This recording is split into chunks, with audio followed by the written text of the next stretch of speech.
This part opens with a scene where we shift into a haunting flashback from our MC's past life. Fellow mercenaries casually chat around a campfire, grilling meat together comfortably. One jokes about a comrade missing an arm, unable to grill properly.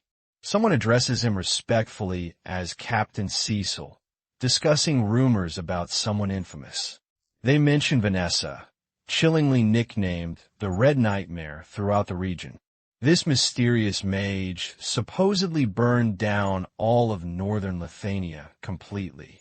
Shockingly, she'd reached the seventh circle through forbidden mana techniques.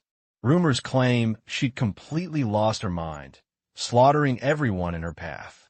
Terrified regional lords placed a massive bounty, desperate to capture her themselves. This bombshell hints at Vanessa's terrifying, tragic future within his past life. Someone marvels how a mage reached seventh circle through such unusual mana techniques.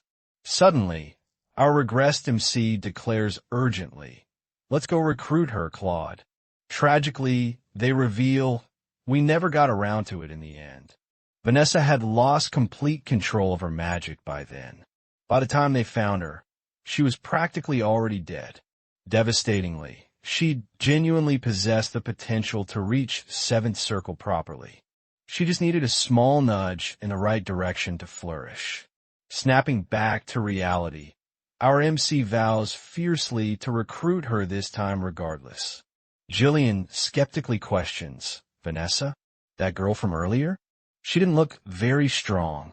Another gently scolds him for recruiting people without warning them beforehand first. The Tower Master eagerly offers her up, calling her just dead weight completely. He claims they fulfilled their promise to someone called Master Lonato already. Our badass MC finally reveals his 3 conditions for selling the runestones. First, triple the market price for everything they've brought with them entirely. Second, deploy combat mages of third circle or higher to Perdium territory. Someone gasps, stammering, territory war, realizing the true stakes involved here now. Third, allow Vanessa to officially become his personal resident mage. The Tower Master reacts furiously, snapping, "You must take me for a complete fool." He cites law. Mages affiliated with towers cannot fight in wars. He's outraged, considering it a genuine insult against the Red Flame Mage Tower itself. His overwhelming magic erupts, shocking onlookers who confirm he's truly sixth circle. Belinda shouts nervously, "Young Master," worried about this dangerous escalation unfolding fast. The Tower Master threatens ominously, "You'll regret it, you know." Undeterred, our regressed MC reveals a massive bombshell, an enormous newly discovered runestone vein. MC reveals that what everyone saw earlier is merely a fraction of what's mineable. This incredible news, he warns, is already spreading throughout the entire region. He asks pointedly what that inevitably means for vulnerable, resource-rich Perdium territory. Plenty of dangerous people will soon come after that runestone vein. Our MC clarifies he doesn't want war against anyone at all. He simply needs temporary aid until Perdium can grow its own forces properly. If they help him overcome this hurdle, he promises something incredible in return. He'll exclusively supply runestones to the Red Flame Mage Tower forever. The Tower Master perks up instantly, repeating an exclusive supply with genuine interest. He calculates it would only be a matter of time now. Eventually, they'd finally defeat rival Crimson Tower and reclaim their former glory. The Tower Master explains this whole arrangement afterward to his own son Alfoy. Alfoy protests, asking why he specifically must go on this deployment. The Tower Master flatters him, calling him the most talented mage there. He frames this deployment as valuable training for future tower leadership. Secretly, though, he instructs Alfoy to spy on those country bumpkins carefully. He must ensure Perdium isn't secretly selling runestones to rival towers. He also cowardly orders Alfoy to flee immediately if real war breaks out. Just holding out for 1 full year would be enough. Confidently, he predicts they'll finally surpass Crimson Tower upon their triumphant return. The mages arrive at Perdium territory, visibly unimpressed by its humble appearance. Alfoy grumbles internally about being deployed to such a rundown place. He introduces himself formally as successor of the Mage Tower regardless. Someone tells them dismissively to keep their guard up and work hard. Furious, the mages feel disrespected, muttering about revenge once Alfoy leads someday. Alfoy suddenly demands to know exactly where Vanessa currently is. Meanwhile, Vanessa nervously greets our MC. "And my name is Vanessa." "Greetings, Lord Cecil." Alfoy mocks her cruelly for taking so long carrying luggage around. He orders her to drop everything and come to him immediately. She protests weakly, explaining she hasn't finished bringing over remaining luggage yet. Someone dismisses her struggle casually, insisting heavy lifting has always been her job. They cruelly justify this, claiming she's useless since she can't use magic anyway. Suddenly, our MC intervenes sharply, confronting Alfoy's continued casual cruelty directly. Alfoy reacts defensively, snapping, "Ugh, what do you think you're doing right now?" Our badass MC declares powerfully that Vanessa now belongs to his household completely. She's no longer affiliated with the Red Flame Mage Tower whatsoever anymore. He warns coldly that further mistreatment would put Alfoy's own life at risk. Furious, Alfoy snaps. "You've lost your mind, haven't you?" Completely outraged. He can't believe a third circle master gets treated this way. He threatens dramatically that they could burn down this territory instantly. Rallying the deployed mages, he shouts, "Stand with me, everyone." Perdium's own forces react immediately, refusing to tolerate this dangerous, arrogant threat. Alfoy indignantly insists mages deserve proper respect regardless of behavior. Someone cuts him off sharply, commanding simply, "Shut up, Alfoy." Our regressed MC calmly reminds him a contract remains binding no matter what. He has every right to freely use these mages for an entire year. In exchange, he agreed to exclusively supply the tower with runestones forever. He warns Alfoy that breaking this contract means losing the Tower Master's support. Their actual job, he clarifies, is simply serving as Perdium's magic reserve. Respect, he states firmly, must be earned by properly fulfilling their roles. Our MC turns to Jillian and Kair, commanding simply, "Teach them a lesson." Kair taunts the mages, mocking how easy tower life must have been. He promises they'll quickly adjust to life here in Perdium territory instead. Alfoy reacts in shock, cursing them as crude bastards completely humiliated. Cecil then turns warmly toward Vanessa, addressing her directly and personally now. "Why, yes, my lord." She responds nervously, still unsure of her new place. He declares firmly that from now on, she answers only to him. She's officially his resident mage now, deserving proper respect and protection. Vanessa hesitates, voicing her deep insecurity about her supposed magical incompetence. She stammers as she can't use magic, just like Alfoy always claimed. She wonders aloud how she could possibly become a proper resident mage. Our regressed MC responds warmly, delivering the perfect, hope-filled promise, "I'll help you use magic." Our regressed MC checks in on Vanessa, asking how her magic lessons progressed. She responds nervously, "Why, yes, my lord," clearly a bit anxious. He asks directly how far she's gotten with her studies. She admits she's only mastered the theory, nothing practical whatsoever. Our MC remarks that's genuinely impressive despite her clear self-doubt. Vanessa confesses painfully, "I can't use any magic," completely devastated inside. He gently asks if there's a specific reason behind this struggle. She explains she's never been able to sense magic since childhood. Still, she kept trying, believing she'd eventually manage to use it someday. But studying deeper only made her doubt herself more and more. Tragically, her beloved master passed away, leaving her utterly alone. She believes that's exactly why she was ultimately kicked out completely. Narration reveals her theoretical knowledge equals fifth circle mastery, elder level. But magic isn't something learned through pure memorization alone. True mastery requires enlightenment and personal interpretation, not simple rote learning.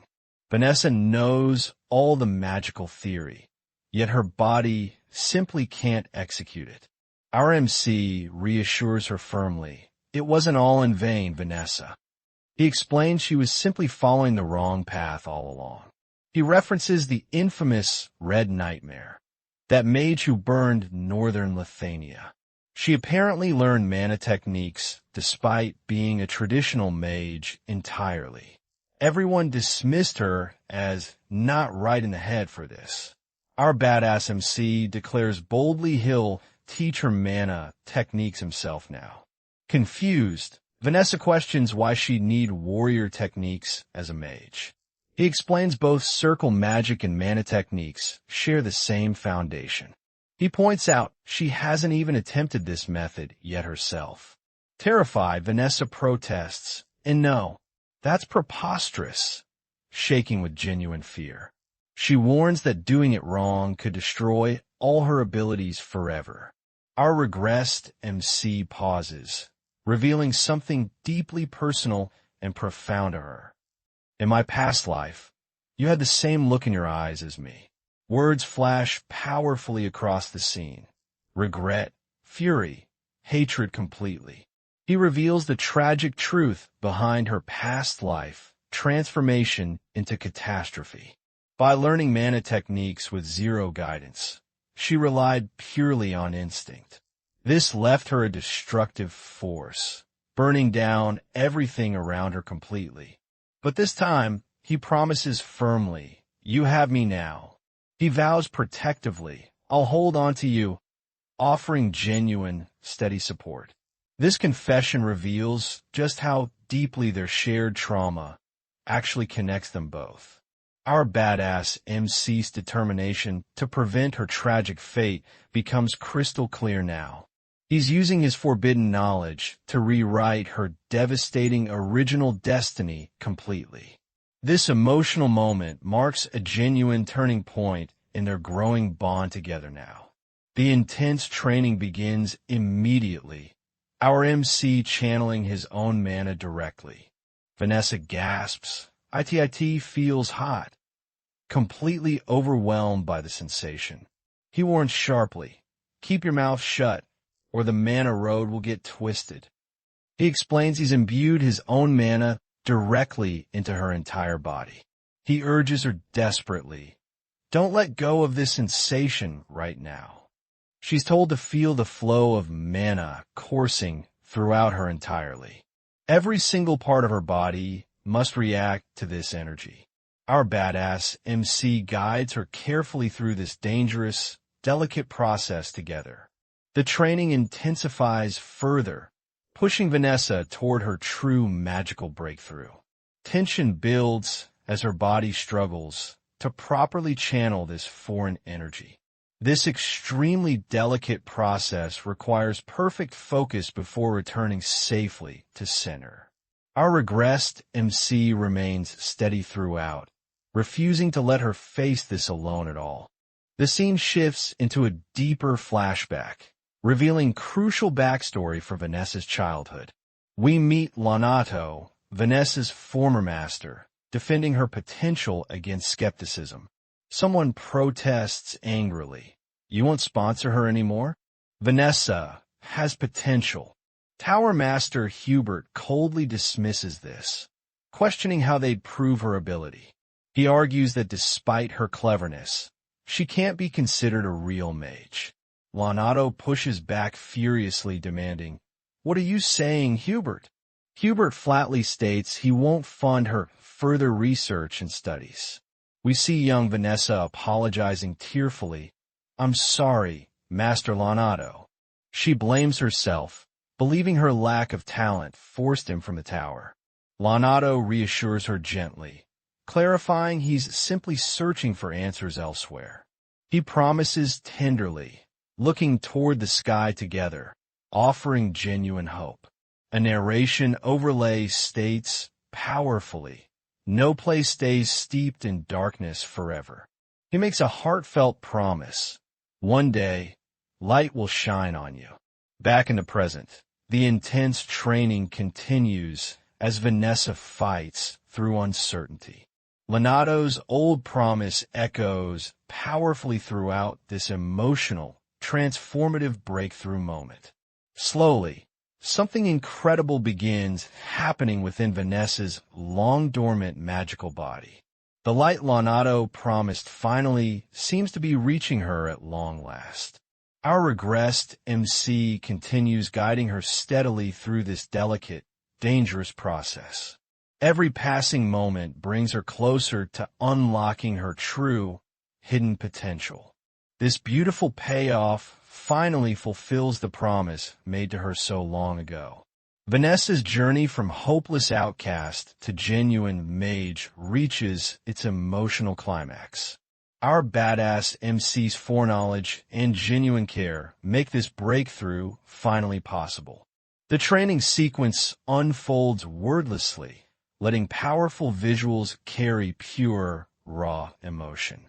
Years of doubt and pain slowly transform into hope and genuine possibility. This pivotal moment marks the true beginning of Vanessa's incredible new journey forward. Elsewhere, an unrelated but hype-heavy action scene explodes into view. A mysterious, powerful warrior effortlessly takes down four-armed man alone. Stunned onlookers gasp, calling him an absolute monster right there. He taunts confidently, "You're done already? I haven't even warmed up yet." Someone praises him enthusiastically. "You really are the strongest man of the age." Furious about being interrupted, he snarls, "How dare these fools interrupt our feast?" He boasts arrogantly that nobody in this territory can possibly stop them. This powerful new figure clearly hints at major upcoming plot developments. Meanwhile, back with our MC, someone asks how Vanessa's training is progressing. A brief exchange follows, someone demanding sharply, "What do you want?" News arrives that someone has officially ordered this mysterious warrior to move out. This sets up an exciting new subplot converging with our main story. Anticipation builds as multiple storylines begin drawing closer together dramatically. The mysterious warriors group continues their rowdy feast, utterly confident in dominance. Chaos erupts as more fighters clash violently in this intense battle sequence. The powerful warrior continues effortlessly dominating every single opponent thrown against him. His overwhelming strength leaves absolutely no doubt about his terrifying combat prowess. Someone urgently interrupts, delivering official news about his sudden new deployment. He listens carefully, clearly intrigued by whatever mission now awaits him. Rather than annoyed, he seems genuinely excited about this unexpected opportunity. He admits casually, "I was just about to die of boredom. Anyway." This hints strongly that action and adventure are exactly what he craves most. His introduction sets the stage for an explosive, action-packed storyline. Multiple powerful allies keep converging around our regressed MC's unfolding journey. Every new character adds another thrilling layer to this unfolding saga. In a letter to Perdium, a grieving father declares chillingly, "My son Gilmore Digold was killed by Cecil Perdium." He vows fierce revenge. Then MC's father ordered, Gather our troops. They've declared war. Back at Perdium, outrage erupts instantly among shocked, furious council members. Someone protests. This is ridiculous. Lord Cecil didn't kill Gilmore. Another demands they teach Dygald a harsh lesson for these false pretexts. They lament betraying generations of alliance between their neighboring, once friendly families. Confusion follows, questioning what Dygald could possibly gain from this sudden war. Someone recalls 2 vassals were recently sent as envoys to House Dygald. Realization dawns that these vassals may have leaked crucial, sensitive information. Shock ripples through the room. You mean the vassals betrayed us? Someone defensively demands proof before making such a serious accusation immediately. The word runestones hangs heavy, hinting at the real motive. Mysteriously, someone observes that our regressed MC already seemed to anticipate this exact crisis. Overconfident council members dismiss further debate, boasting their forces outmatch House Dygald entirely. They insist their combat experience far exceeds their supposedly weaker rivals' capabilities. Determined, they declare they'll make Dygald pay dearly for daring to provoke them. Suddenly, shocking news arrives. Enemy forces have already arrived outside their walls. Panic erupts instantly. How did they get here so quickly? When did they prepare so many troops? Scouts report a staggering 6,000 armed soldiers approaching their vulnerable territory fast. Another 1,000 soldiers wait in reserve at their nearby supply camp. Terrifyingly, they've already brought devastating siege weapons and begun setting everything up. Disbelief follows. How is this possible? This means they far outnumber us completely. Someone questions how supposedly poor House Dygald afforded such a massive army. A knight named Randolph begins explaining, but gets interrupted before finishing his crucial warning entirely and completely. MC's father shouts urgently, "Snap out of it!" Standing around only delays our response further. Commands ring out immediately. Gather all troops directly to the castle walls. Residents are rushed inside as soldiers scramble to close every single gate. Grimly, someone declares, this war has already begun, completely confirming their dire situation. Elsewhere, Count Dygald coldly addresses his own son's memory with chilling cynicism. He admits his useless son gave them the perfect excuse to attack. Marveling darkly at Perdium's castle, he calls it wonderful with menacing sarcasm. He summons Victor, revealing he must personally speak with Count Perdium directly. Mockingly greeting his old ally, Dygald sneers, "Dygald, my brother!" Cecil's father demands furiously, "What do you think you're doing?" Dygald reveals the official pretext. His son was killed by Cecil Perdium himself. He feigns fatherly rage, offering surrender to avoid further bloodshed entirely and completely. He questions rhetorically what father wouldn't rage over losing his own precious child. Someone interrupts sharply. He won't stop lying. "Do not waste your breath, my lord." They acknowledge saving Elena earlier couldn't prevent this manufactured, inevitable crisis entirely. Someone observes grimly that bringing siege weapons proves their true, destructive intentions. A confident voice states simply, "Just as I expected," confirming this anticipated outcome. Cecil's father declares firmly, "My son did not kill Gilmore. That is all I have to say to you." He warns coldly, "If you do not wish to die, turn back."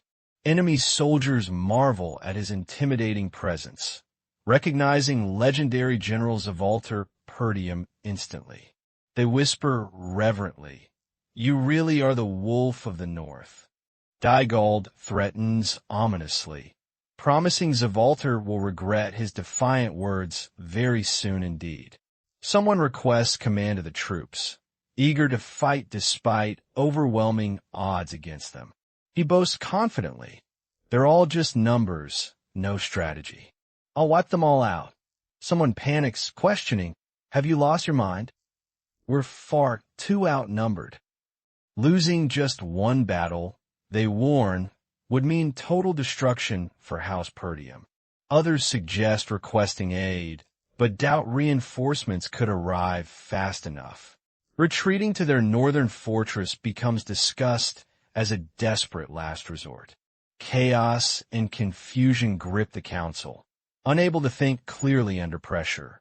They question how supposedly poor House Dygald secured such massive military backing. Grim numbers emerge. House Dygald boasts nearly 7,000 soldiers against Perdium's mere 2,000. They're outnumbered more than 3-1, facing high enemy morale.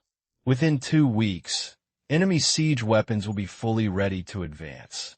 Standard strategy suggests requesting reinforcements while holding behind their castle walls. But our regressed MC ominously states he sees no hope in that path. He declares within these crucial 2 weeks, before war fully begins, everything changes. Our badass MC vows, "I will do everything in my power to turn the tables completely." Onlookers process the grim reality, murmuring, "Really? Has a war begun?" Our regressed MC reveals his master plan. This is what you have to do. He proposes ambushing the enemy supply unit before their advance begins. Cutting their supply lines would make continuing this war extremely difficult indeed. Someone questions the logistics, since enemy forces already watch their every move closely. Any obvious troop movement would immediately alert House Dygald's forces nearby.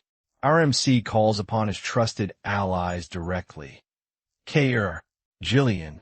Kair reports troops already secretly garrisoned inside the monster forest beforehand. They can hide within the forest safely if things go wrong. Jillian adds they've distributed camouflage ponchos made from dirus and skins already. He explains the dark material makes these ponchos perfect for nighttime operations too. Moving an entire army would obviously alert their watching enemies immediately though. Instead, a small elite squad wearing camouflage could sneak past undetected easily. Their only remaining issue, they don't know the supply unit's exact location. Our MC calls upon another trusted ally directly, Belinda. He tasks her with finding exactly where the enemy is hiding. Someone worries aloud that sneaking into enemy territory could get her killed. But another reassures confidently that Belinda won't have any trouble whatsoever.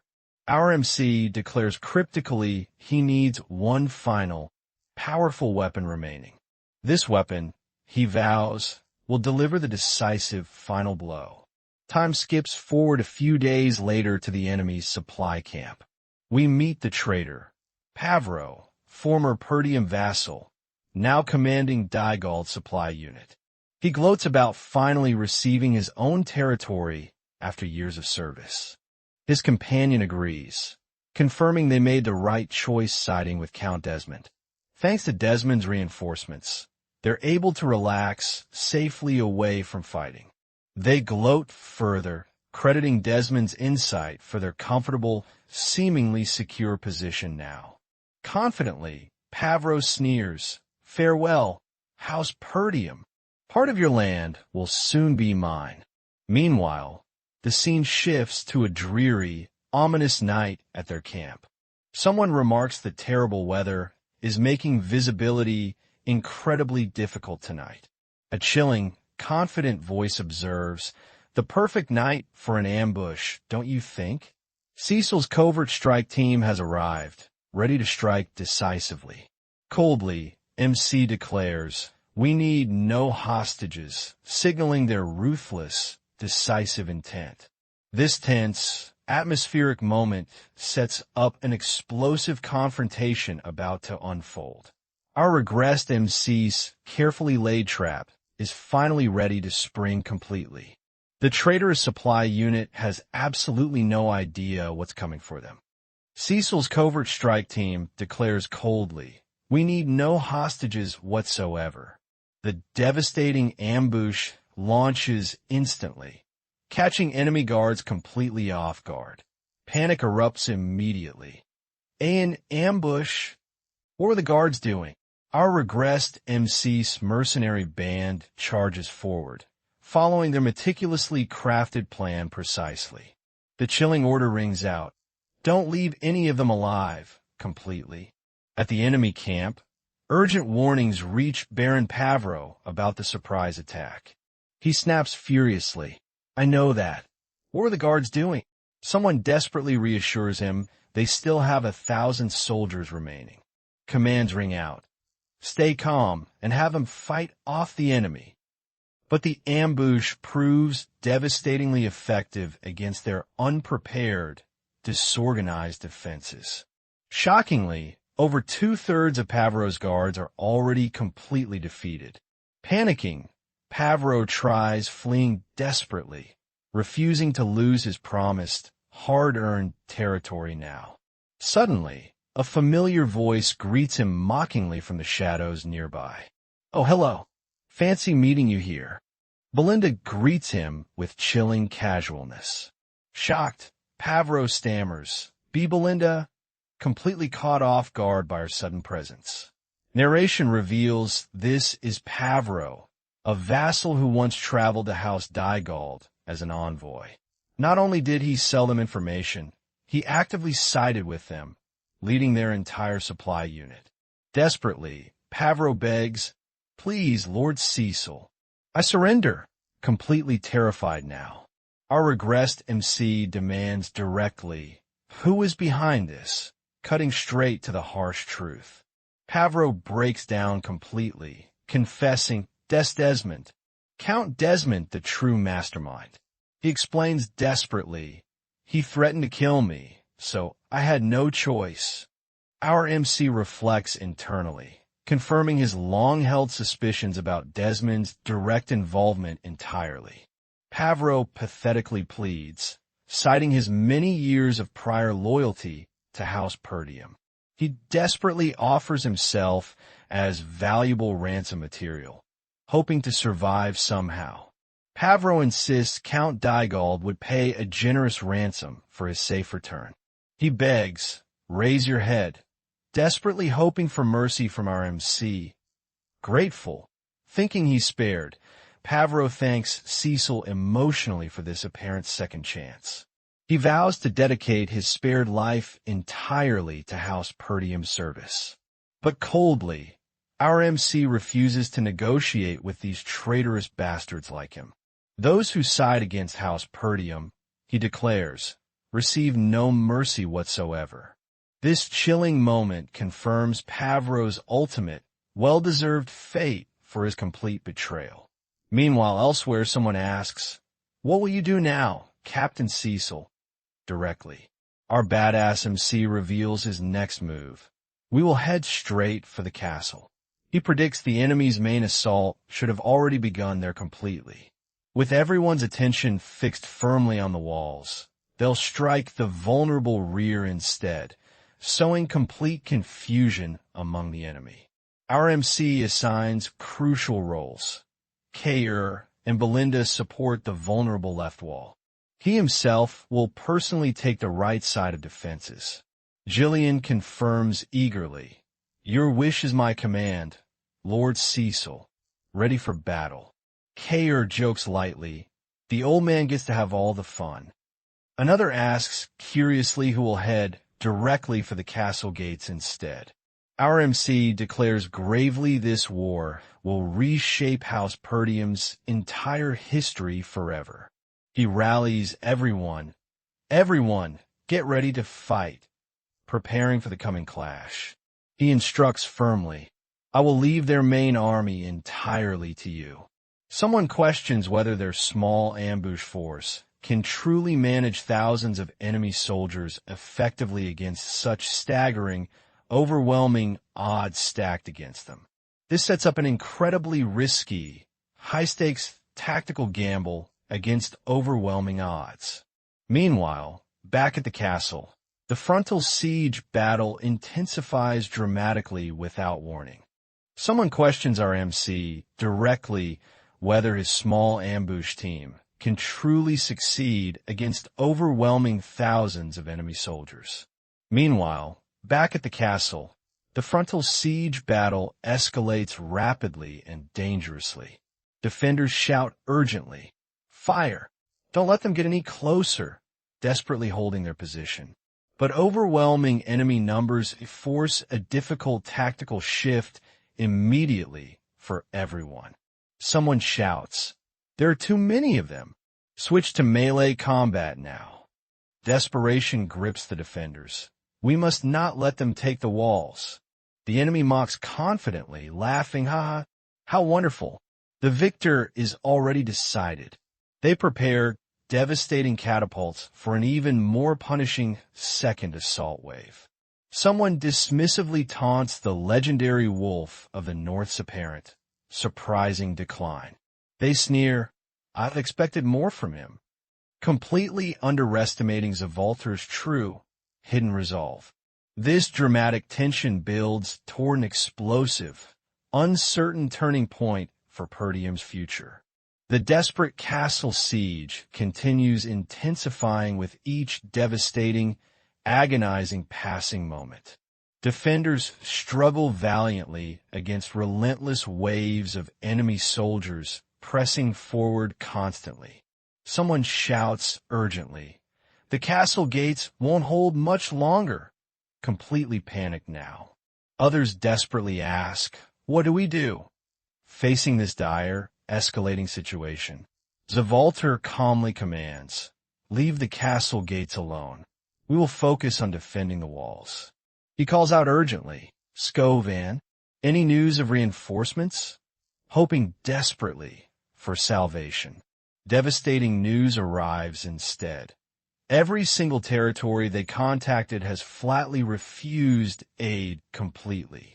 Zimvar and Leopold claim convenient internal struggles, while House Loges remains completely unreachable now. Furious, someone curses, "D******. How do we not have a single willing ally?" They rage against these ungrateful bastards, abandoning them during their darkest, loneliest hour. Suddenly, urgent news arrives. Their own supply unit has apparently been attacked directly. An urgent messenger reports, "And my lord, bad news. Our supply unit has been attacked." The soldier they'd sent for supplies still hasn't returned as expected. Someone speculates that something terrible must have happened to their entire unit. Others deny it desperately. "We don't know that. That's impossible, isn't it?" They question how castle-bound defenders could possibly locate their hidden supply camp. Suddenly, rising smoke confirms their worst fears completely and undeniably now. It's clearly coming directly from their own devastated, burning supply unit camp. Victor muses aloud with grudging, surprised respect toward Perdium's unexpected cleverness. He wonders if House Perdium still has someone reckless enough for such brilliant strategy. Panits irapts, ve Victor. What do we do if we run out of supplies? But Victor responds with chilling, unwavering confidence and calm resolve. He declares simply, "We don't need more supplies," shocking everyone present completely and instantly. Victor declares chillingly, "We just have to defeat them tonight, regardless of supplies." This ominous statement hints at unleashing his own terrifying personal combat power directly. Despite prolonged attacks, both the left and right walls still haven't fallen completely. Narration credits this resilience to the legendary wolf of the North's elite knights holding firm. The vulnerable castle gates, however, become the enemy's new primary target instead. Victor commands decisively. "All units, advance," rallying his massive remaining forces immediately for battle. He declares with terrifying confidence, We will break down their castle gates tonight. This sets up an explosive, high-stakes final confrontation for House Perdium survival. Despite Cecil's brilliant supply line sabotage, Victor refuses to be deterred or delayed at all. The enemy commits fully to an all-out nighttime assault on Perdium's weakest point. This gripping cliffhanger leaves House Perdium's ultimate fate hanging dangerously in the balance. Victor declares chillingly, "I will head to the castle gates myself." He delegates other duties, ordering, "I leave this place to you." Massive siege towers roll into view, an ominous, terrifying sight for defenders. Someone curses furiously. How did they know how high the walls are ahead of time? The siege escalates dramatically, overwhelming Perdium's exhausted, outnumbered defensive line. Defenders panic. "We're already getting swarmed." Siege towers will make the walls indefensible. Someone urgently asks, "Are the catapults ready?" Response comes, "Just about, my lord." Battle cries ring out, "Fire! Stop their siege towers!" Amid rising, escalating chaos. Suddenly, a terrifying new threat emerges. Cannonball? Do they build catapults? Warning shouts follow. It's about to hit, bracing for devastating impact. Miraculously, the projectile gets intercepted, shocking everyone watching this incredible defensive feat. Confused soldiers wonder aloud. Who could it be? Speculating about this mysterious skilled defender. Someone guesses excitedly. Could it be that knight? Hinting at hidden reinforcements nearby. Victor personally arrives at the castle gates, taunting Zavalter with cold, cruel confidence. He declares mockingly, "Resign yourself, Perdium. No matter how much you fight back, your downfall is completely inevitable." He commands ruthlessly, "Battering ram, move forward now," preparing the final devastating assault. His forces roar forward, charge toward the gates, completely overwhelming the exhausted, weary defenders below them. Meanwhile, elsewhere, the deployed Red Flame mages protest loudly against being forcibly restrained nearby. They shout furiously, "Let go of us, you imbeciles," refusing to accept their sudden, humiliating confinement. They complain bitterly, "We can't get caught up in your petty territory wars." Someone firmly explains these are Lord Cecil's explicit protective orders. Alfoy panics completely, screaming, "Are all of you blind? Does it look like I can just sit around calmly?" Alfoy points desperately toward the advancing threat. "Look at that. They managed to bring out the battering ram." He declares grimly, "This battle is over. This castle is completely done for." Someone tries reassuring him calmly, "Don't worry, Alfoy." They add confidently, "Lord Cecil will take care of everything." But Alfoy scoffs bitterly, dismissing this trust entirely and completely now. He complains furiously about being worked like a donkey thanks to Cecil's endless, exhausting demands. Someone protests weakly, But Lord Cecil will surely," getting cut off immediately mid-sentence completely and abruptly. Alfoy snaps, "Are you really going to stand there and listen to that fool?" But someone else firmly counters, declaring simply he's not a fool. This quiet moment of trust hints at growing respect among the deployed mages present. Suddenly, the scene shifts backward. A few days earlier begins an important, revealing flashback sequence. Vanessa apologizes tearfully. "I'm so sorry, my lord. I'm finally able to use magic now, but I can't do much yet." Our regressed MC reassures her gently. "It's all right. For now, you being able to use magic is more than enough." He explains patiently that her magic power will naturally increase with enough time. Then he reveals something significant. "I have something to show you." Mysteriously, Cecil begins burying countless runestones deep into the ground itself. Onlookers watch in confusion, wondering, he's burying runestones in the ground? Alfoy immediately recognizes him, exclaiming, "Hey, Alfoy!" Completely caught off guard himself. He complains furiously, "Why are you making us mages shovel dirt, huh?" He argues they have plenty of lackeys for such menial, thankless tasks instead. He accuses suspiciously, and if you're trying to hide the runestones, just bring them into the castle, but gets cut off sharply. Someone firmly orders, "No chatter while you work," silencing further complaints instantly and completely. Someone finally asks directly, "Lord Cecil, what is all this?" Curious. Our badass MC explains his core philosophy: preparations. The simplest and most powerful tactic in war is to crush your enemy with an overwhelming show of force. He acknowledges grimly that no matter how hard they resist, the castle gates will eventually, inevitably fall completely regardless. But he reveals genuine hope. There is one way we can win. This mysterious statement sets up an incredible, game-changing secret strategy. Tension builds as someone interrupts urgently, "Don't," before getting cut off completely and abruptly. Vanessa asks nervously, voicing genuine self-doubt, "Do you really think I could do it?" This vulnerable question reveals the entire plan hinges on her fragile abilities. Something significant unfolds, someone gasping in recognition. This magic circle, wait, is this? The reluctant mages react in complete shock, realizing transferring our magic power to her. This confirms the brilliant plan, channeling combined mage power directly into Vanessa completely and totally. Our regressed MC encourages her softly, "Only you can do it," trusting her completely and unconditionally throughout.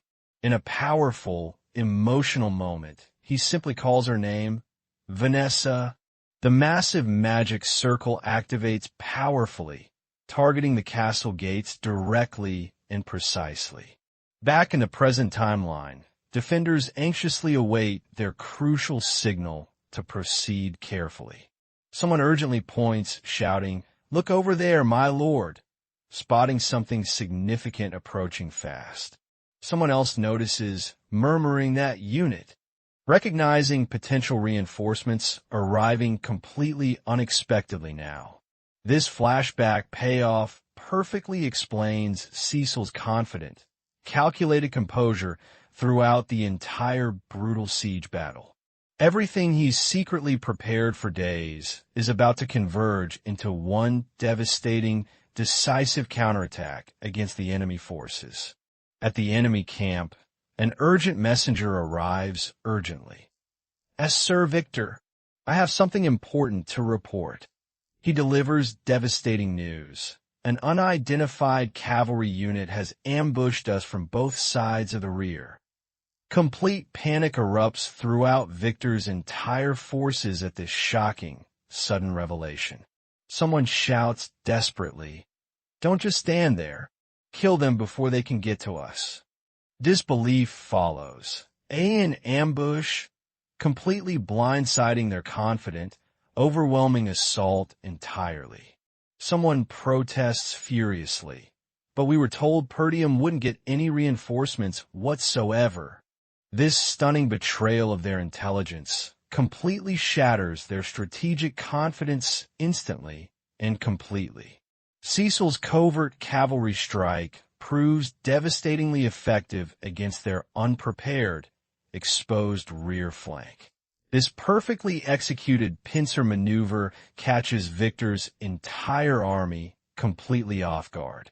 Chaos spreads rapidly through enemy ranks as their supposed, guaranteed victory suddenly crumbles apart completely and instantly before their eyes.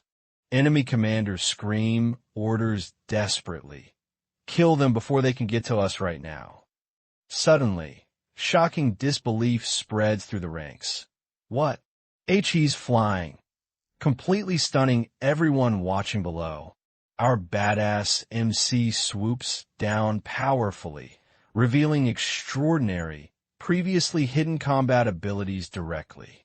Terrified enemy soldiers scream, He's a monster, completely overwhelmed by his terrifying power.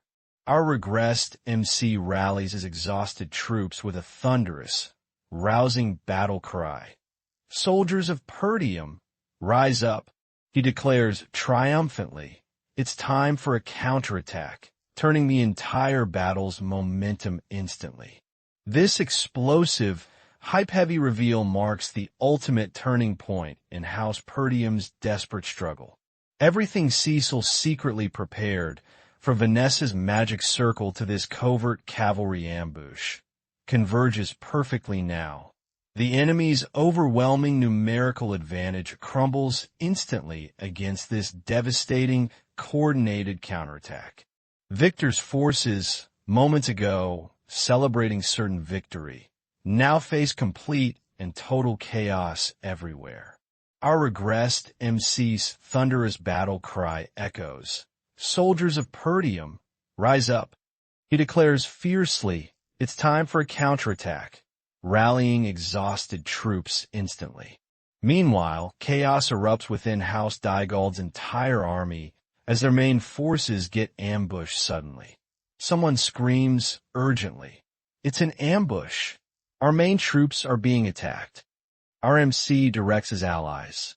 Gordon, Torrent, I will get their attention, so spread out and neutralize their war machines. They confirm readily. Understood. Just look at how surprised these bastards are. Someone warns Dygald's forces their main troops will be completely decimated soon. Confusion spreads rapidly. What is going on? How are we being ambushed? Someone urgently advises, you must retreat, my lord. Completely panicked now. Formally introduced, Count the Most Dygald himself, leader of these enemy forces. Then chillingly, a threatening voice declares, you will be my hostage, turning the tide completely and instantly. An enemy commander marvels grudgingly. He's strong. A surprise attack against the main army with a small number of soldiers. You got guts. A mysterious figure reveals his true name. I am Adon Prasso. He demands sharply, give me your name. The nameless warrior responds ominously. I have no name. He declares chillingly, I am simply a weapon of Lord Cecil Perdium. This mysterious, powerful entity fights entirely without personal identity, existing solely to serve. Meanwhile, back at the castle walls, comedic banter unfolds amid the chaos. Someone complains, ugh, stop getting blood on me, clearly annoyed mid-battle. Another taunts, why don't you just dodge it, old lady? Completely disrespectful. Shocked, someone reacts, old lady, offended by this casual insult. Elsewhere, at the right castle walls, panic spreads as defenders struggle desperately. Someone screams, we can't stop them. They'll kill us all. Our run for it. Rallying cries echo across the battlefield. All units charge, seizing the perfect opportunity. Someone strategizes urgently. This is our chance to crush our enemy. While they are confused, our badass MC declares, I will take down their siege tower, showing incredible, fearless resolve. Troops rally behind him. You heard Captain Cecil. Let's crush these bastards. Someone rallies wavering soldiers harshly. You useless cowards. You can't show your back to the enemy on the battlefield. Commands ring out. Spearmen, stop them, desperately trying to halt the relentless advance. Suddenly, shocked confusion erupts. What? Where did he dash? As our MC vanishes instantly from everyone's sight completely. His incredible speed and mobility leave enemy soldiers completely baffled and thoroughly disoriented. This impressive display showcases just how far our regressed MC's abilities have truly grown. The battlefield momentum shifts dramatically in Perdium's favor with every passing moment now. Meanwhile, the wall's defenses struggle severely against that relentless, devastating siege tower assault. Someone worries aloud that the walls might completely fall before enemies even breach the gate. Their cavalry holds the line desperately, but overwhelming enemy numbers make victory incredibly difficult here. Someone panics. If we so much as hesitate, we'll be surrounded, completely terrified now. Enemy commanders shout urgently, "Stop that bastard over there," targeting our regressed MC directly. Confidently, enemies boast their siege tower will bring the walls crashing down any moment now. Someone orders desperately, "It's fine if you can't kill him. Just hold him off." Tension peaks. There's no time. We can't lose our momentum. Keep going. Someone curses furiously, "You bastard," completely frustrated by our MC's relentless assault. Urgent warnings ring out. Fire. He's targeting our siege tower. Don't let him get any closer to it. Concerns mount as enemy forces frantically try defending their prized siege tower from our MC. Their cavalry holds strong, but overwhelming numbers threaten to overwhelm their defenses eventually and completely. Someone declares desperately they cannot afford to lose momentum during this crucial, defining moment. Enemy soldiers scramble frantically, trying every possible tactic to stop our approaching regressed MC. Despite their best efforts, nothing seems capable of slowing his relentless, unstoppable advance forward. Our regressed MC pushes through wave after wave of desperate enemy resistance completely. Explosions and chaos erupt around him as he closes in on his target steadily. Enemy commanders grow increasingly desperate, throwing everything they have at stopping him entirely. Yet nothing proves sufficient against our badass MC's overwhelming, unstoppable combat prowess. The siege tower, once their greatest advantage, now becomes their greatest vulnerability instead completely and totally. The intense confrontation reaches its explosive climax as our MC nears the siege tower. Enemy soldiers brace themselves, desperately trying to defend their crucial military asset. Sound effects of impact and destruction fill the chaotic battlefield completely and totally. Our badass MC unleashes devastating power against the massive, imposing siege structure directly. The tower groans loudly under the sheer force of his overwhelming, relentless assault. Enemy soldiers watch in horror as their supposed advantage crumbles before their eyes. This pivotal moment showcases our regressed MC's incredible growth throughout this entire ongoing war.